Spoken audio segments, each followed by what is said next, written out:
In recent years, you might be hearing some unfamiliar terms in your nightly weather forecast. The tools and technology of meteorology have advanced quite a bit, and as a result, the forecasts are more accurate. So, what is the main advancement that has helped us along? Well, before we get into that, let's take a look back. Before the era of satellites, radars, and computers, observations were taken manually. Many airports around the country, including the downtown airport in Wausau, had a team of weather observers. They would take readings every hour and transmit them to a central weather service location where the data was organized and weather maps were created in a process that took several hours. Forecasts would then be made from the maps, and the typical forecast would extend out to about 2 or 3 days.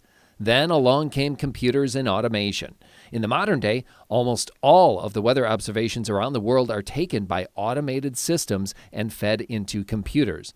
This information is then distributed around the world and is constantly at our fingertips. In addition, computers help calculate how the weather will evolve, which is called a model. Just as you can calculate the time it takes a train to move from point A to point B, supercomputers can calculate the motion of the air. Instead of just a 2 or 3 day forecast, we now have 7 to 10 day outlooks. Without computer forecasting, this would be very difficult. Not only can computers help forecast a version of how the weather will evolve, they help calculate multiple versions. Just like there are many routes to go from home to the grocery store, there are various ways to calculate the weather. This is called ensemble forecasting. Because we can't know the exact state of the atmosphere at the beginning of the calculation, it is useful to run multiple versions, each with slightly different data at the beginning.